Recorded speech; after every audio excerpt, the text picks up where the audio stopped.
Assalomu alaykum hurmatli obunachilar. Bugun noodatiy usulda qatlama pichak tayyorlaymiz. Bismillahirrohmanirrohim deb ishimizni boshlaymiz. Oddiy xamir tayyorlab olamiz va yoyib ustidan mana bunday ko'rinishda yoyib olamiz va sariyog' surtib chiqamiz.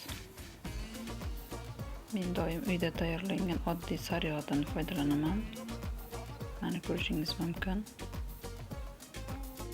Bizni kuzatayotganlar like va obuna esdan chiqmasin. Kim qayerdan kuzatyapti? Sariyog' surtib bo'lgandan keyin buni urab chiqamiz. Va xamirimizni dam olishga yuboramiz.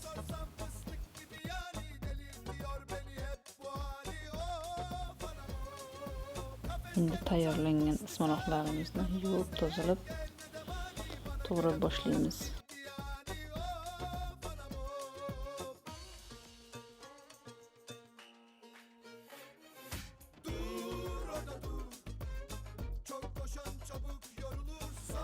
Ismaloqlarimizni ham maydalab to'g'rab oldik.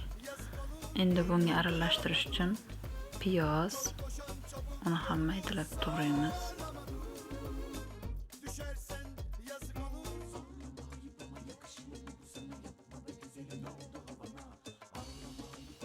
Tayyor masallig'imizning ustiga endi piyoz ustiga solib, unga tuz va 2 cho'mich yog'. Ismaloqning kam ko'pligiga qarab o'zlaringiz solishlaringiz mumkin. Endi hammasini bir xil mazzaga keltirib aralashtirib olamiz. Mana shunday holatga keladi.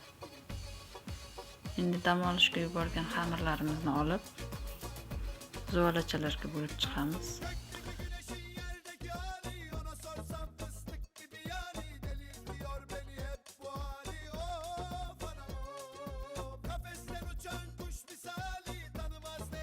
Va endi yoyishni boshlaymiz.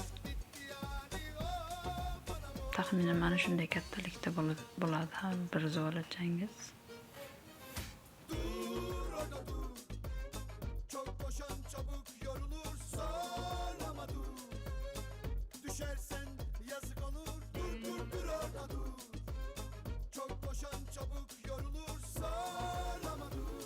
Va endi tayyor masallig'imizni solib bukishni boshlaymiz.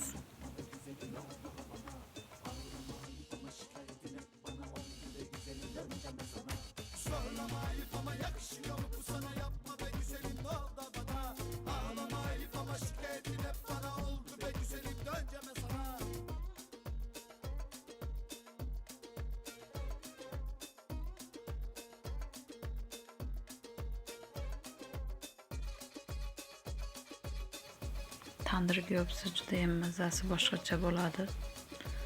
Men hozir buni duxovkada pishirib ko'rsataman. Mana shunday ko'rinishda pishib chiqdi bizlarning pichaklarimiz. Ana keyin uyda tayyorlangan sariyog'larni surtib, mazza qilib tanovul qilishlaringiz mumkin. Yoqimli ishtaha. Buni sindirib ko'rsatish esimizdan chiqibdi. Xamirim gijir-gijir biram zo'r chiqqan. Mehnatimizga baho bering. Like va obuna eslaringizdan chiqmasin.